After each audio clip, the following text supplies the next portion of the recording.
Podcast Answer Man, episode number 277. Entertaining, educational, and encouraging content that makes a difference. This is GSPN.TV. Join the community.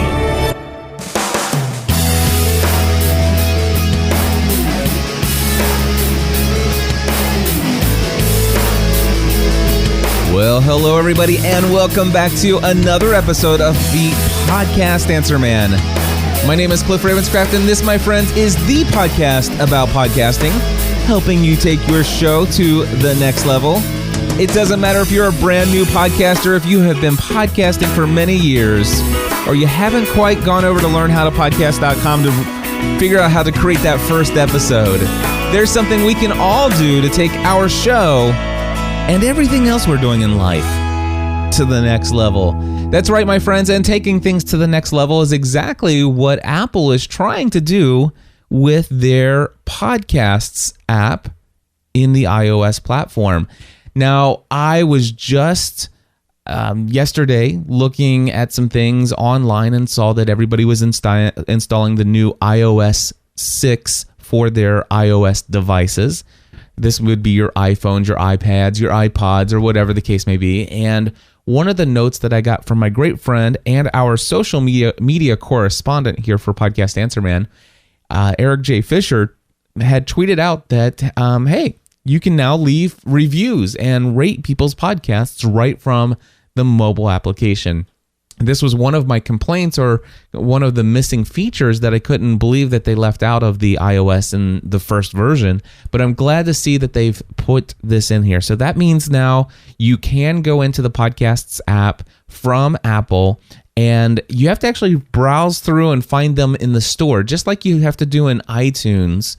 There's no quick link for you to do it right from where your library is, what it's called, where you've already subscribed. That would be my preference. I would love to see them add maybe a little button where they could tell if this was a podcast that you subscribe to either manually or from the actual iTunes directory or the Apple podcast directory, I guess is what it's going to be called moving forward.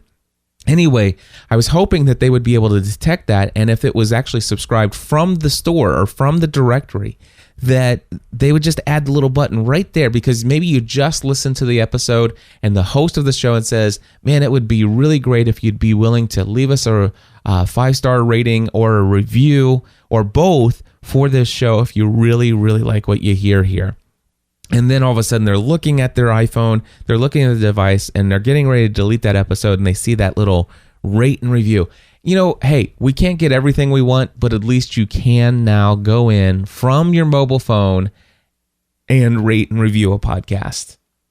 All right, and the next thing I want to tell you about real quickly here is something that I love to do, and that is give you my personal plug of the week.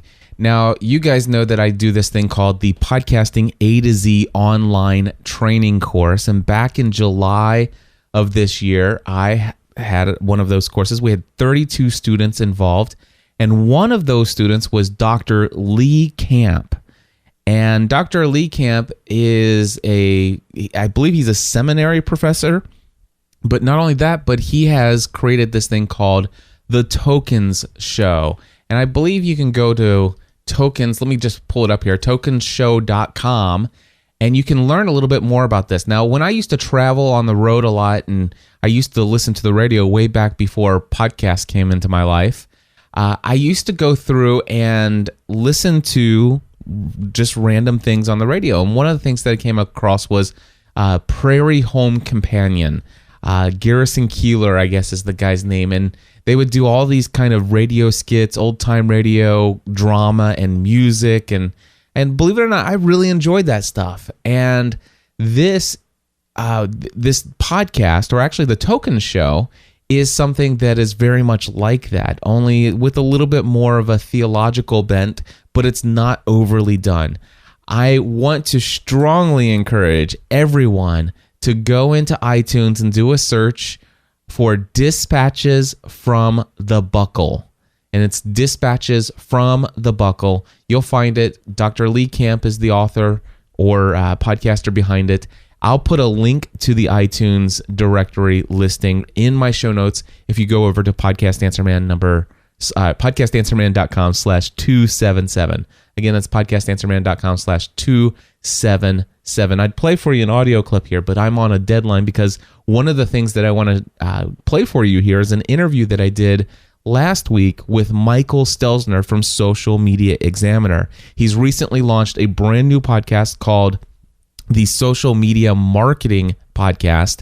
And we're going to talk to Michael in just a little. I'm going to play the audio for you where I talk to Michael about how he got started with Social Media Examiner, what socialmediaexaminer.com is, how he grew it to the size that it is today, his strategies for launching his podcast, and so much more. It's going to be such a valuable conversation. But that's a 36-minute interview, and so therefore I'm on a tight budget of time here. So again, do check out Dispatches from the Buckle from Dr. Lee Camp. I will tell you that I subscribe probably to only about 10 to 15 different podcasts, and Dispatches from the Buckle is automatically guaranteed to be in my top 5 of all-time favorite podcasts. And if you go and listen to it and you know anything about me, you'll probably understand why I really enjoy that show. But then again, go check it out for yourself. If you like it, make sure that you give him a rating and review and tell him that you heard about him from the Podcast Answer Man. All right, another announcement here I want to give to you is that the 8th annual Podcast Awards ceremony is going to happen at New Media Expo. I've been working around the clock for weeks now trying to get everything set up for the New Media Expo's podcasting track. We have some amazing speakers, some amazing talks. One of the most difficult things for me this time around was the fact that we had more than 85 submissions for sessions, and I only had 21 sessions that I could, put people into. And so I didn't get to approve everyone, of course. And that has been a really difficult thing in my mind to process, especially when it comes to some close personal friends that had submitted. And I had to kind of, take an impartial view on the submissions and say, what's the best for the overall community of podcasters and bloggers and content creators who are going to be at New Media Expo? What's going to be it was difficult and a little bit concerned about, how some of the folks are going to take it when they find out that they didn't make it. But hey, it's going to be a great event. I hope that those friends of mine will still come to New Media Expo because I do believe there's going to be a great podcasting track. And not only that, but I hope that more podcasters will seriously consider coming to Vegas in January because we are going to have the Podcast Awards ceremony there. Now, this is the 8th annual Podcast Awards. This is put on by Raw Voice. Actually, it's not put on by Raw Voice. It's actually separate from Raw Voice. Todd Cochran created this, I think, a separate company that he, basically invests in the community. It's kind of his way of paying back. And he's been running the Podcast Awards, for quite some time. There is the ability, by the way, if you go to podcastawards.com, as a podcaster, you can sponsor for a very nice price. You can sponsor the Podcast Awards. So if you go to podcastawards.com, and then you can see somewhere it says your advertisement here. You just click on one of those banners that say that. And under podcaster or blogger donations, it's only $250, and you get a 120 by 120 banner on the right or the left side of this site. Now, Podcast Answer Man, I have actually been a podcast sponsor of the Podcast Awards at that $250 price range for several years. And I want to say, as a personal testimony, that by having that on the page, it is effective. There are lots of people that will come to the Podcast Awards website, and many of them, when they come there and they're doing their voting and they're nominating and all these other things, they're doing it to promote great content. They're doing it to promote great shows. And as a result of this being the best of the best, the cream of the crop that rises to the top, this is a great resource every year to go and find out what's the top content out there. And of course, having prime real estate either on the right or the left-hand side of this site is worth $250 to help market your podcast. I can tell you, I do Google Analytics, and all year long, I see a lot of traffic come from this. And in fact, I am so excited about the fact that, that Todd has brought podcast awards over to NMX. And I am so delighted and thrilled with the response that I've got from my little 120 by 120 pixel banner on the site, that this year I decided to take things to the next level.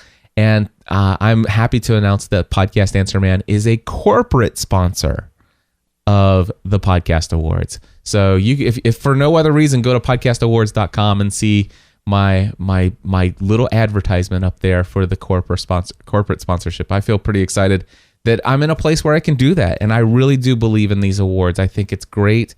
I think it's been fun to see people win these, and I can tell you right now, when people say it's just an honor to be nominated, if you can get nominated and you actually end up in the top, I think it's the top 10 for each of these categories. Just getting nominated is huge. I've talked about this in the past on Podcast Answer Man.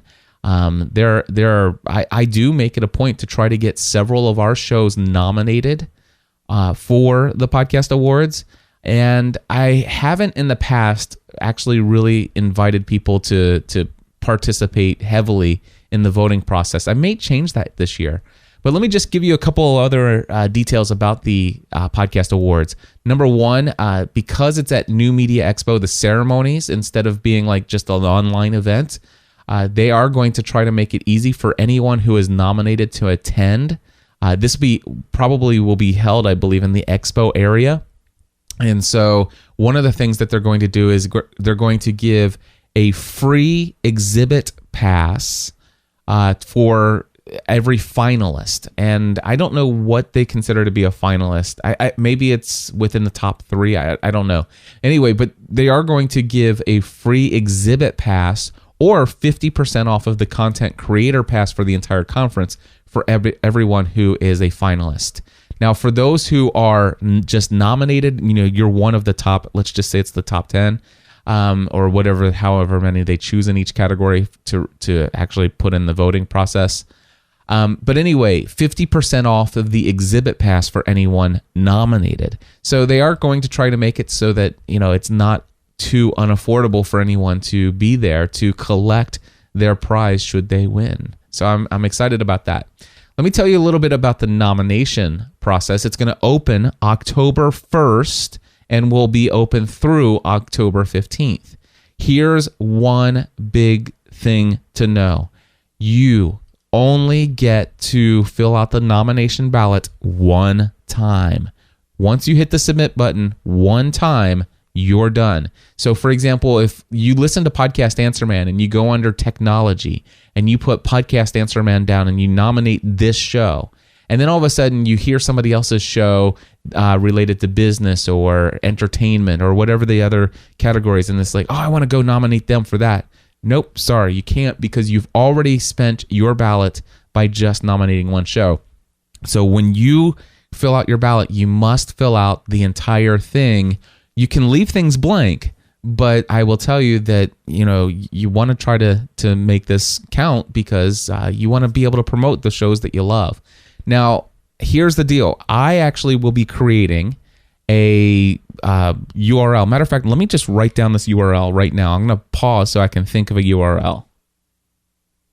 Okay, so I've actually created it. It is going to be at gspn.tv/awards. Again, that is gspn.tv/awards. And what I'm going to list there is what I recommend for our gspn.tv/podcast answer man community if you want to know the shows. So I'll just read them through the list. For technology, Podcast Answer Man. For religion/inspiration, encouraging others through Christ. For movie/films, Hunger Games Fan Podcast. Health/fitness, pursuing a balanced life. General, family from the heart. People's Choice, family from the heart. Best produced, Podcast Answer Man. Business, virtual assistant podcast. Education, social media serenity, entertainment, authentic life radio. So those are the shows that I'm going to ask my community to go and nominate for me. Now, here's the deal. If you're a member of my community and you really want to help us out and you want to vote for some of our shows, but you think, well, I'm going to choose other people in some of these other categories and not place 1 or 2 or 3 of the shows that you've suggested, I'm completely cool with that. But I do hope at the very minimum that everybody will put Podcast Answer Man down for technology. And if you go to gspn.tv/awards, I will make sure to give you all the information that you will need to fill in the ballot. So, for example, it will have the name of the podcast as you should submit it. It'll have the URL that you'll need to give them. It'll have the RSS feed you'll need to give them. So it'll have all of that information for you for each of the categories that I'm hoping to incite our audience or our community to go and to help promote us for that. Now, the nominations, again, you only get one nomination ballot, so just keep that in mind. You will not be able to submit one show in more than one category, with the only exception being Best Produced and People's Choice. But you can't put Podcast Answer Man in technology and business. You have to choose one. If you put Podcast Answer Man in technology and business, or technology and general, or technology and entertainment, or whatever, if you do that, they disqualify that nomination altogether. So again, for Podcast Answer Man, for it to really count, Podcast Answer Man for technology. Alrighty, and then of course there's some other a couple other things that you can know. There are some things as far as the review process about how they decide who actually is officially accepted. They do go on based upon the number of nominations that a podcast gets, but also they rank it on some other things. I'll put links to the official rules in the show notes for this episode. But here's what I want to tell you: that they do actually verify that the podcast fits the category nominated. They verify that the podcast has at least 10 episodes. So do not submit any podcast out there that does not have at least 10 shows or episodes in it. Verification that the podcast has been creating shows on or before January 1st, 2012. So if the brand new podcast, it is not eligible. Don't waste a spot on your ballot for trying to promote any or nominate any podcast that was not produced on or before January 1st, 2012. And then verification that the podcast has a visible RSS feed with enclosures on his homepage. And so they're very serious making sure these are real, authentic podcasts doing things the right way. The voting process will last for 15 days once they open it up. We don't have the date when that will begin just yet. Only one vote per day per person. The only thing is I hate this idea of begging my audience to vote every single day for 15 days. But I may do it this year. I don't know. We'll see. And if I do, we'll see if I get nominated first and how many categories we get nominated for. But if we get nominated, I may actually set up a special, daily notification reminder for people who want to be notified to go and vote on a daily basis. But anyway, that's the 8th Annual Podcast Awards. I could not be more excited. I am so thankful that New Media Expo and Todd Cochran got together and are bringing this all together. If nothing else, it's just further communicating to people that New Media Expo is really wanting to let the podcasting community know that this is home and they want to be there for us. And I can tell you right now, in my own personal dealings with New Media Expo, they are awesome, and I'm so delighted about the response from New York City. And I could not be more thrilled with the number of people who are going to be coming to the New Media Expo in January in Vegas. I'm going to tell you, this is the event you don't want to miss as a podcaster. Come in January. All right, let's see here. Interview tip. You know what? I'll put that off till next week. I'm going to go ahead and transition into this interview with Michael Stelzner. Before I do, I just want to quickly mention Podcasting A to Z coming up on Monday, September 24th. That's this coming Monday as I'm recording this. And my friends, this is going to be the smallest class yet. I have been so busy since I've come home from Texas. I have not marketed this well at all. So currently, as I'm recording, I only have 6 people signed up for the class that starts on Monday. And my friends, I need 20 to be, to make it profitable for me. But there's no question the fact that I am still going to deliver and potentially and hopefully over deliver on all the expectations of even only 6 people, if that's all that shows up. But if you are interested in the Podcasting A to Z course, you've been thinking about it, use discount code PAM at podcastinga2z.com when you register. I would love to have you in the course with us, but and even if you sign up, there's the chance that you're going to be a participant in one of the smallest, most intimate and engaging sessions yet, because there'll just be so few people that the relationships will even go that further or go that much deeper. Anyway, let's get over to that interview right now.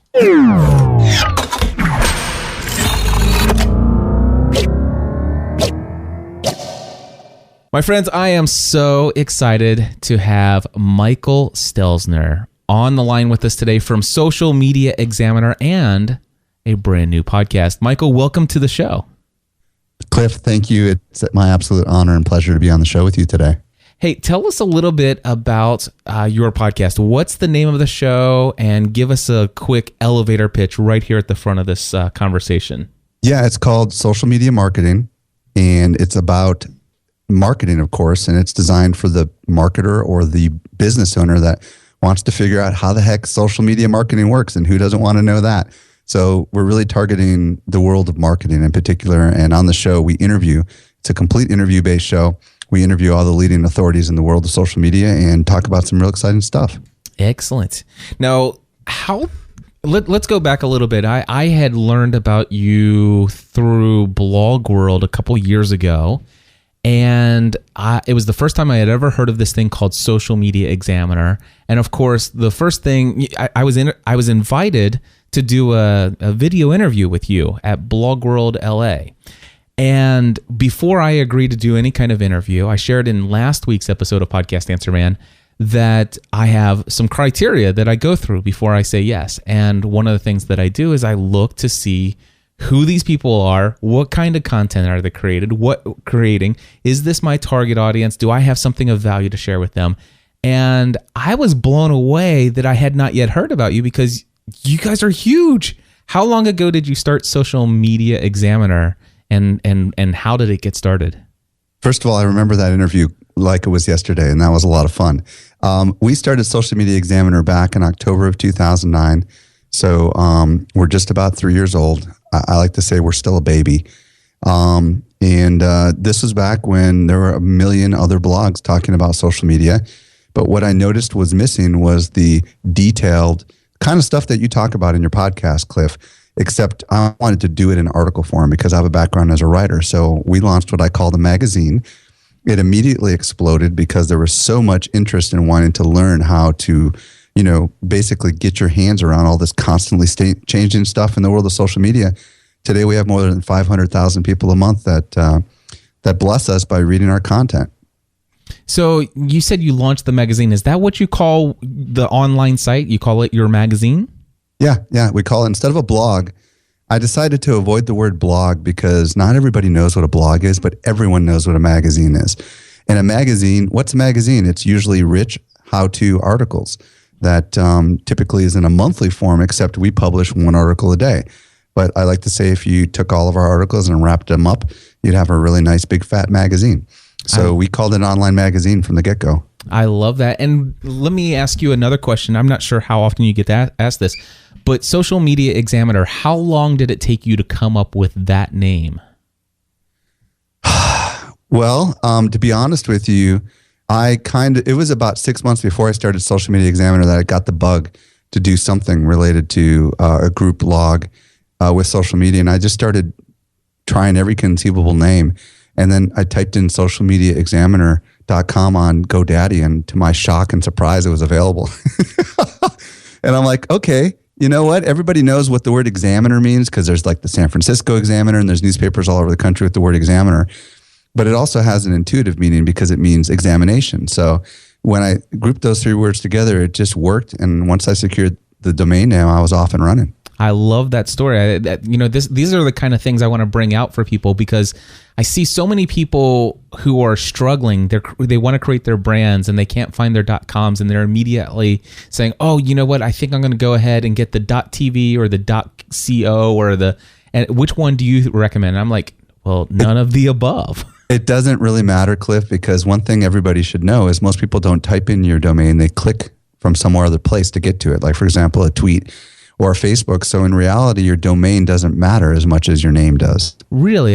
That's the first time I've heard anybody argue that. I would probably say that you have a lot of statistical information to back that up. Although my own experience is that I find myself typing in domain names way more often than I do click them. Now, in the case of audio, this may be the exception, right? Because podcasts, or what I like to call on-demand talk radio, is a little different because people are listening and then later they go back and they type.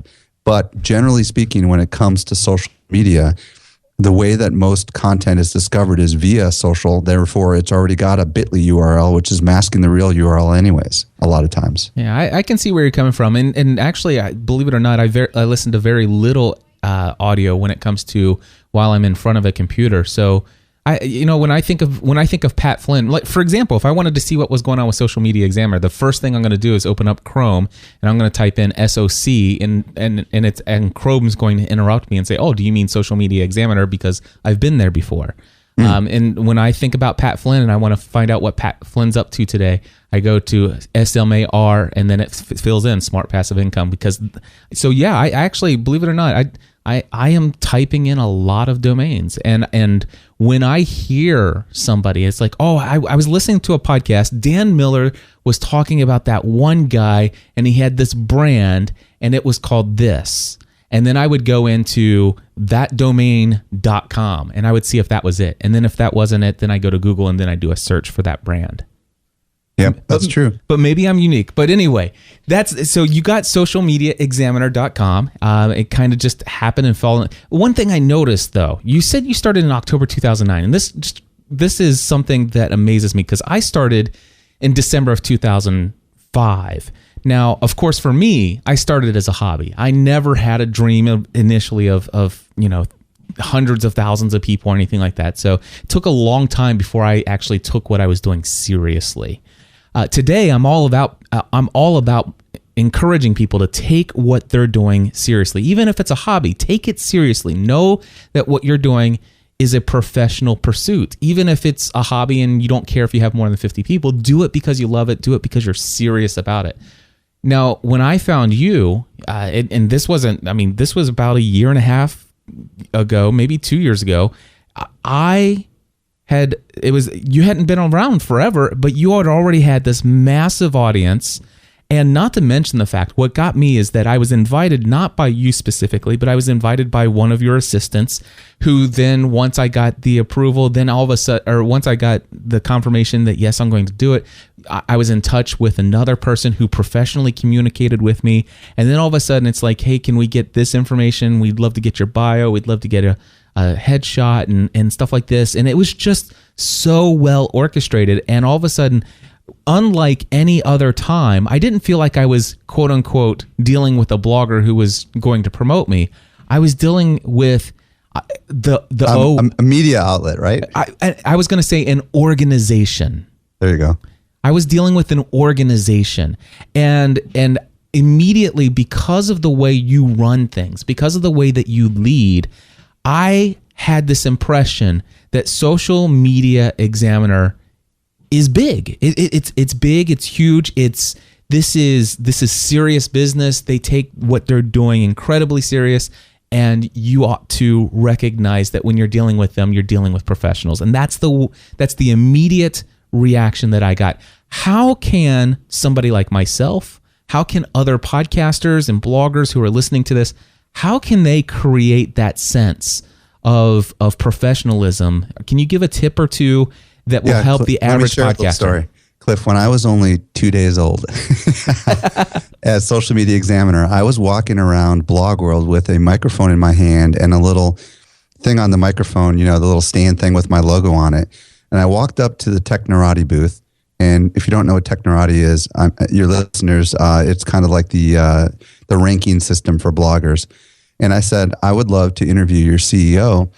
And we were only 2 days old. The gal working at the booth looked up socialmediaexaminer.com on her iPhone and leaned over and said, "Oh, Richard, Mike is here from Social Media Examiner and he would like to interview you." And immediately I interviewed the CEO of Technorati. They assumed I'd been around forever. I call this overcoming the "who are you" objection, Cliff. And one of the things you have to think about as a marketer, and all of us who are business owners are also marketers, especially those of us that are podcasters, is that if you can appeal to the eyes, that is going to make you stand out. And what does this mean? This means, when we designed Social Media Examiner, we wanted an extremely professional looking, unforgettable site. And we do have this little mascot named Scout with a magnifying glass that is unforgettable. And it's very professionally done. I invested in making sure that looked spectacular because I have a background as owning a design agency, but you don't have to have that kind of background.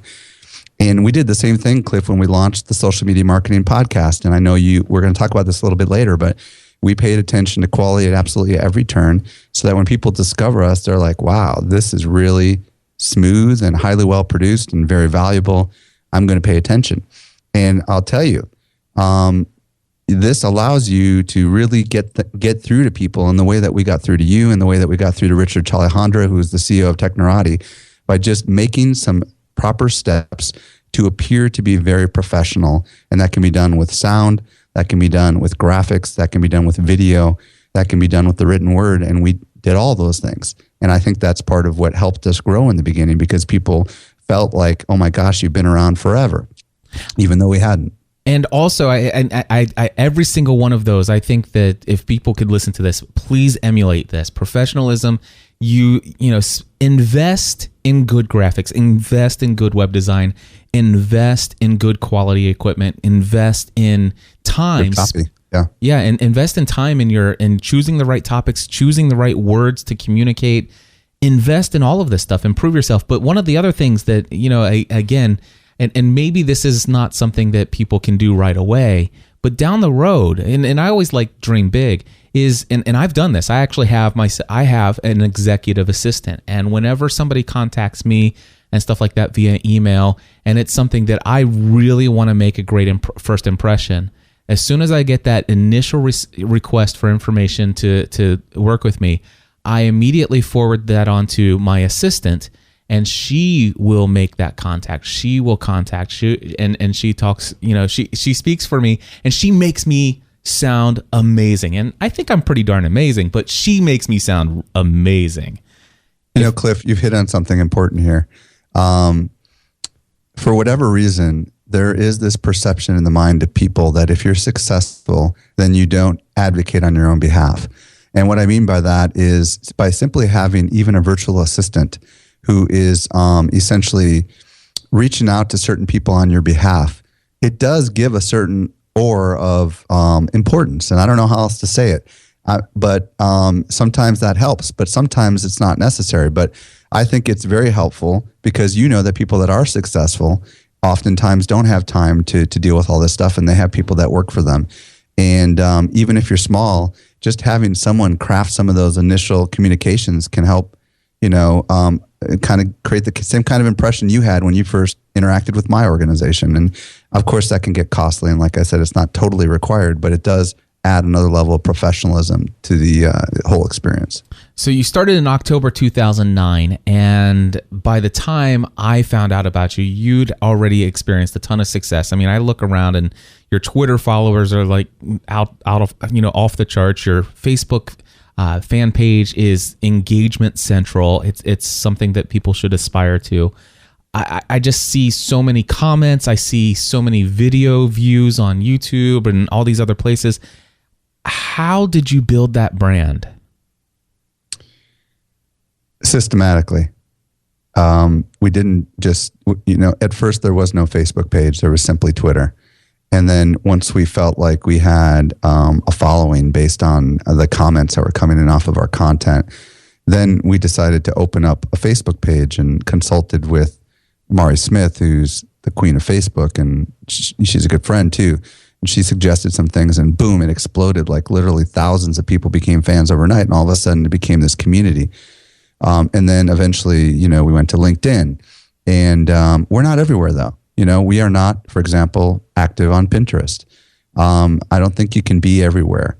The moral of the story is in social media, if you do try to be everywhere, then you're going to fail. I think it's best to kind of master a domain, feel like you got it down, and then eventually move on to the next thing. Especially for those of you that are listening that are one-man shows or one-lady shows, you gotta go where your customers are, but you also have to go where your comfort zone is. I love that. Now, obviously, there are a ton of people who are listening to Podcast Answer Man right now. And as soon as you said those words together, be everywhere, one other person came up in their mind. Pat Flynn. Pat Flynn, be everywhere. And I challenged him on that, by the way. Well, you know what? I love his thinking and I love his strategy. And he literally crushes it when he goes there. And the one thing that I added, and I think he actually is going to he's actually writing a book called Be Everywhere. And I think he's going to add this additional tweak to kind of his message in the book. And I add, because people come to me, they're like, Cliff, well, your friend Pat Flynn says be everywhere. And I say, yeah, I know he says that. Here's the deal. Remember this, be everywhere. But if you're going to be there, be there. And what I mean is, if like me, look at Podcast Answer Man. Go find a Facebook fan page for Podcast Answer Man. You won't find one because I don't have time to dominate that space. I don't have time to engage there. I'm not actively pursuing Google Plus right now. I have just a minor presence in LinkedIn, just as a personal profile. Where I interact with right now is Twitter and Facebook, lean more towards Facebook these days. And I have a growing presence in YouTube. But, for the most part, I believe that if you're going to be somewhere, be there. And if you're not going to be there, you're better off not being there at all. And eventually you're going to get to the point where you're going to have people help you be there. When we started Social Media Examiner, it was just me. Now there's like 14 of us. So, as your organization grows and as you begin to see actual benefit from being there, you're going to realize that you as the boss can only be in so many places at so many times, and you'll eventually have people help you. In the beginning, maybe they'll be subcontractors, and then eventually maybe they'll become employees as you continue to grow your business. But there definitely is value in social media. And what I think is the coolest about social media, Cliff, and this is part of the reason why I think our podcast grew as quick as it did, is leveraging social sharing and figuring out how to empower people that love your stuff to share it in a way that is effortless. Because one thing I can tell you, Cliff, is lots of people love Cliff Ravenscraft, and lots of people love, you who's listening to this right now. But if you don't make it easy for them, effortless for them, in less than a second, to be able to click a button and simply share whatever it is that you have with their fan, therefore becoming evangelists for you, then you're going to limit your reach. And this is part of the reason why the stuff that we do at Social Media Examiner gets an average of 1,000 to 2,000 tweets a day, because we really bring that home. And if there's any take-home message for podcasters listening today, it's about empowering your community that loves you and that listens to you all the time to act on your behalf and express a little bit of that love. And you can grow much faster if you do that. Absolutely. Well, we could talk all about your strategy on how you have empowered other people to create these amazing outlets on Facebook and other areas online. But what I really want to get into right now is talking about why podcasting. You have this successful online magazine that has each month has 31 editions out there of great, amazing content. These people love to read, but all of a sudden you got a bug for podcasting. Where did that come from? It just literally, I was doing some research for a project I was working on, and I started noticing people like Jay Bear, who has a podcast called Social something or another. I'm drawing a blank. Pat Flynn and a couple other people. And I started noticing that these people were either on the bandwagon of podcasting already. And I had previously met you. And all of a sudden something lit up inside of me, Cliff, and I just decided I'm going to go for it. And I recall sending you an email, actually. Cliff, I'm all in. Yep. I remember that one. I just decided I'm going to go for it. And it kind of sparked a little thing inside of me. Cliff, when I was a kid, my brother and I in the basement used to have a tape recorder, and we used to, this may be before your time, but we used to do impersonations of Wolfman Jack, which is a major radio personality. And we used to do all these commercials, and I've got like 100 voices inside of me. And, essentially getting into this kind of broadcasting was like opening up a side of me that I hadn't opened up in 35, 40 years. And maybe more like 30 or 40 years, but it was exciting. And like, I just love it, man. I'm cranking these things out. I'm having the time of my life. The benefits for my organization are huge, and I'm all in. So when you first got started, or when you first started listening to podcasts, what is it that you loved about podcasting? What was the benefits to you? Where were you listening to them? Give me a little bit of that mindset. Okay, so this is the crazy part, Cliff. As of this recording, I think I've done 7 total podcasts. Prior to those 7 podcasts, I had only been listening to podcasts for 3 weeks.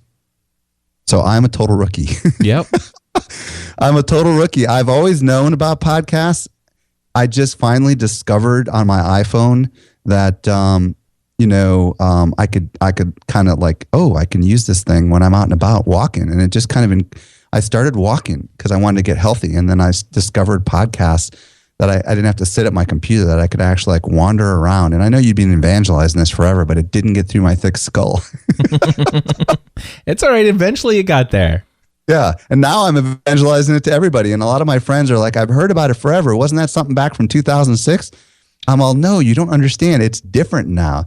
And it's different now because you have hundreds of thousands of people walking around with smartphones in their pocket that have all this idle time and that want to listen to talk, and they want to listen to it on demand. That's why I'm almost evangelizing it as not podcasting, but on-demand talk radio.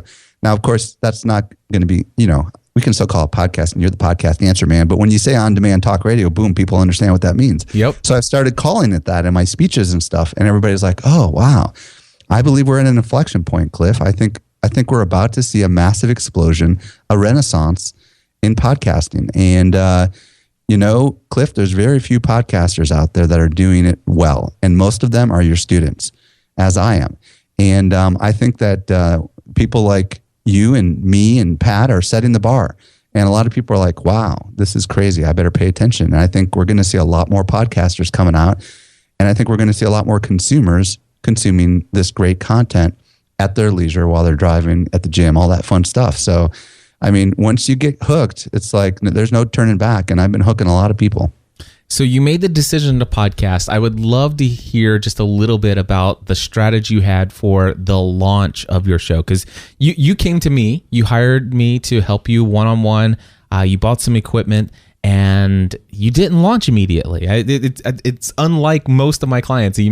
Most of the time we got on there, we spend a couple hours together, and the next thing you know, they're up and running with their first episode, and they're creating it as they go. But you have written a book on this whole thing called The Launch, and I would love to hear a little bit about your strategy for the launch of your podcast. Yeah, thanks. So bottom line is, I don't like to do anything unless I do it well. And especially for people that have businesses and have, podcasting isn't just a hobby for them. It is one of these kind of things that you really have to figure out. So I had to line up kind of what my show format was going to be. I had to hire the sound professionals to create the introductory and the recordings and stuff. And I had to get my graphics designers to create killer, what I call cover art, the artwork for the podcast.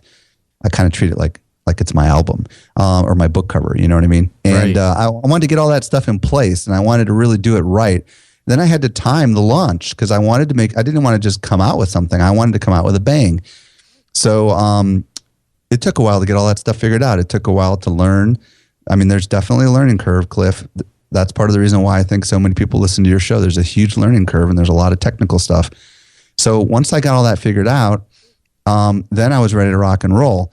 And what we decided to do, Cliff, was something that I think is really kind of fun. And you don't have to be, you can still do this even if you already have a podcast. But I know this is part of the reason why we exploded. First, we teased about that something big was coming, something huge. And we didn't say what it was. And everybody was like, ooh, what is it? And that's kind of a fun thing to do as a marketer. Then finally, I send out an email to all of our readers of our newsletter. And I'm going to grant, we have we have 174,000 people that read our newsletter. So I sent out an email to them and I said, in the email, I'm excited about this brand new show that we've got called the Social Media Marketing Podcast. I put a screenshot in there of what I'm calling the cover art. But what I did was I said, here's 3 things that you can do to help. And I don't remember exactly what all 3 of them were, but I think one of them was to go and listen. But I think one of the other things was to help spread the word. Oh, no, and then the third one was to review the site, review the podcast.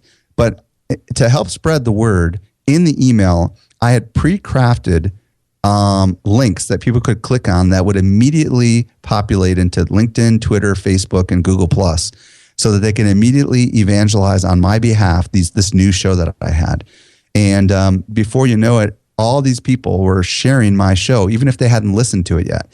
And they just clicked that link, and the link said something along the lines of, check out the Social Media Marketing Podcast, a new show from Social Media Examiner. And we didn't even say, some of them didn't even say podcast at all. Check out the new Social Media Marketing show from Social Media Examiner or something like that. People were going crazy and sharing it, and it created this humongous spike that all happened kind of at once. And the result was we became the #1 podcast on all business podcasts, even above what's that one guy? Dave Ramsey. Even above Dave Ramsey.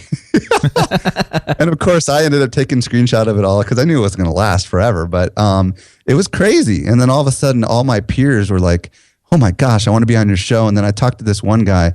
I'm not going to say his name, but he said, I've been podcasting. I'm on my 330th episode and I've never even gotten in the top 10. How the heck did you do that? Oh, I love it. So we just created a lot of fun and excitement around it, and it exploded.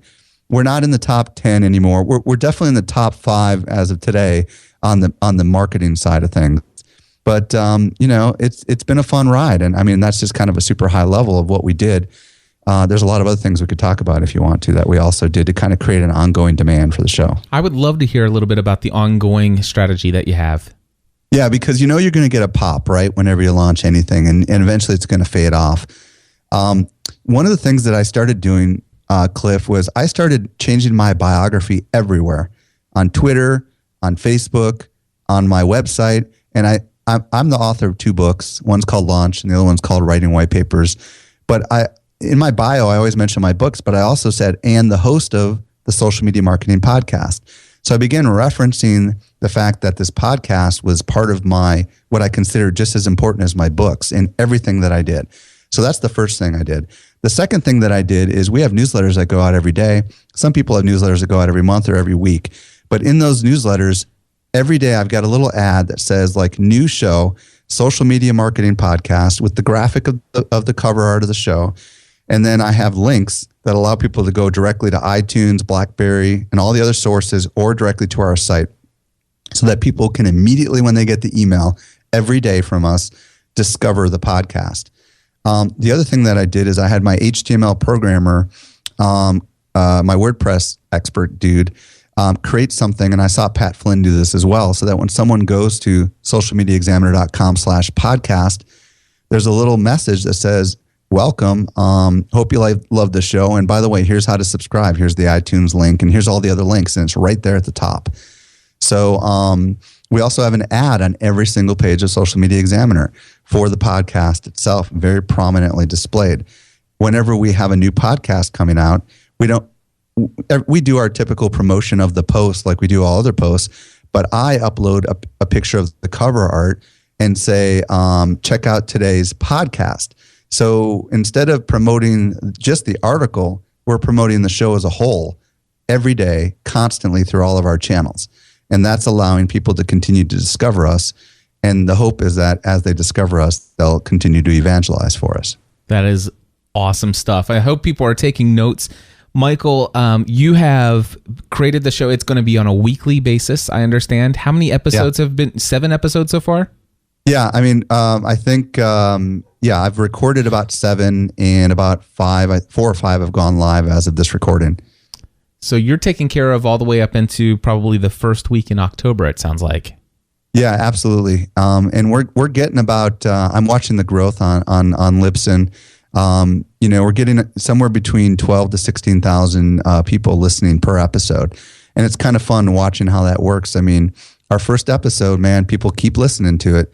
I mean, you probably know more than I do about this. I guess when you only have a couple episodes in the can and people like it, they just start going back and listening to them all. Is that generally what you found? This absolutely happens. In fact, with Podcast Answer Man, I have the stats on this. I have, and not only that, but I have emails. And this blows my mind. I'm on episode, I think this is 277. I believe that we're recording right now. And there will be at least 5 people in the next 30 days who will listen to this episode. It will be their first episode they ever listen to, and they will go back and listen to all 276 prior episodes. That's craziness. I am not kidding. And there are times when those people, after they've heard me so many times, they write and say, Cliff, I want to hire you.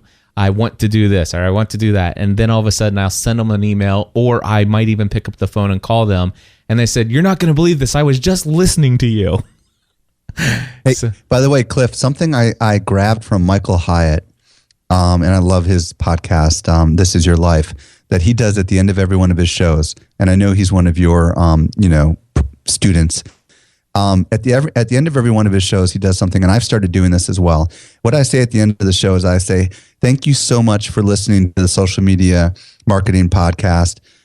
If you love the show and you found value in it, would you do me a favor and go over to iTunes and give us a review? And if you really love it, we'd love a 5-star rating and a review. I asked for that. That's what we call in the marketing world a call to action. I do it at the end of every single episode. And we've already got 55 5 and 4-star reviews. And I think that's pretty good considering we've only had 4 or 5 episodes out of the can. That is very good. And those things certainly help you improve your rankings and ratings within iTunes as well. So that's definitely something that people can do. I do encourage folks to put those at the end of the episode and avoid putting too many, and actually hardly any. And in fact, if I could just say this, at the front of your show, within the first 3 to 5 minutes of your show, I'll try to include 0 call to actions and only give them great value. Give them information about who you are, say your name, what your show is, give them an idea of what the show is about, and then get right into it. Maybe you want to tell them an overview of what's going to be covered in the show, but get right into it. And my recommendation is make sure you put those calls to action either in the middle of the show or at the end of the show. And the reason I say this is because the people who will actually do the call to action, who will actually respond, they're still listening at the end. And what happens is so many times I click play on a podcast and I hear somebody say, and let's just assume it was me and I was doing it. Welcome to another episode of Podcast Answer Man. My name is Cliff Ravenscraft and I'm here to help you learn how to podcast. In fact, you can follow me on Twitter at twitter.com/this. You can follow me on Facebook over here. You can get my Facebook fan page over here. My email address is this. My phone number is this. Blah, blah, blah. And before you know it, it's been 90 seconds and now I'm ready to start my show. Yeah, and I made that mistake. In my 4th episode, I decided to talk about an event that I was doing. And I saw the immediate results. People basically didn't listen as many. I mean, there weren't as many people involved in the comments on the show. And I just made the decision I'm going to tease stuff maybe, and say I've got something exciting I want to mention at the end, but I'm not going to do that at the beginning of the show. Because I think bottom line is if people don't want to hear that, they're going to maybe just stop listening and then they're never going to get all that great content. And in the world of marketing, we know that it's always the first and the last thing that everybody remembers. Cliff, one more piece of advice that I want to give to folks that I know is useful. What I did is I went on YouTube, acknowledging that a lot of people that read my site do not listen to podcasts. Most probably don't. And a lot of them don't even know how easy it is, for example, to use the podcast app if they're on an iPhone. I went over to YouTube and I found a video about how to install and use the podcast app. And I have a box near the end of every single one of our posts that says new to podcasts. Watch this video to learn how to install the podcast app on your phone. It's not even done by me. And it just walks through exactly how to install the app. And it just allows you to essentially educate your audience that doesn't know what the heck a podcast is so that they can not listen to it in the browser anymore. And I can't tell you, I've gotten a lot of people that have contacted me and said, oh my gosh, I just discovered the world of podcasting. This is the coolest thing ever. So just adding something like that to your site, if you know that a lot of your existing people that visit your blog aren't familiar with podcasts, could help evangelize people to get into it better instead of just, trying to multitask while they're watching email and listening to you in the background. Absolutely. I love that, educating our audience. And that's exactly how we're going to get podcasting into the mainstream. Before you know it, Barbie's going to pull out her smartphone and start listening to a podcast. And hopefully it'll be the social media marketing podcast. And well, I don't know. I've never heard heard Barbie talk, so I'll be the first to say I'd love to have you as a guest on my show, Barbie, if you make it happen. You know what I'm talking about. See, I have a 7-year-old daughter, and she gets these Barbie cartoons on DVD from the library. Oh, yeah. You know what? I do know. I have those. I have daughters too. So Barbie is actually, there's like 5 different movies where Barbie twitters. Well, see, in my house, it's strawberry shortcake. Oh, okay. Michael, it has been such an honor to have you on Podcast Answer Man. It's a privilege to have been a part of helping you get launched. And I happen to know for a fact that not only is your show already a phenomenal success, but it's going to continue to grow. And what I'm most excited about is the fact that not only you're excited about podcasting, but you're excited about evangelizing podcasting to the world. And so I appreciate that, and thank you for everything that you're doing out there. Thank you, Cliff. And I just want to say to everyone who's listening, evangelize Cliff Ravenscraft, evangelize Podcast Answer Man. This man is changing the world of podcasting. Let everybody know about it. I'm doing it. You do it too. And it's going to be a fun ride. I can't wait to see what the future holds, Cliff. All right. Thanks, Michael. Thank you, sir. Well, my friends, that is going to wrap it up for this episode of Podcast Answer Man. I just want to say thank you to Michael Stelzner for coming on and sharing some inspiration about how he got started with Social Media Examiner. And I hope that you'll go check out his podcast, Social Media Marketing. It is the Social Media Marketing Podcast. Go check it out. He's got a big link to it over at socialmediaexaminer.com. If you like his show, make sure you let him know on Twitter or Facebook or with a review or rating in iTunes as well. Let him know that you heard about him from the Podcast Answer Man. Also, don't forget to check out my good friend, Dr. Lee Camp, Dispatches from the Bethel. You'll find links to both of those over at podcastanswerman.com/277. And also want to say thank you real quick to those of you who have signed up for Bluehost hosting accounts. You guys know that I get a very generous commission whenever you sign up using my affiliate link. You can find that on my site. Just go to podcastanswerman.com/hosting for my full thoughts on hosting your website. Chartcaptain.com.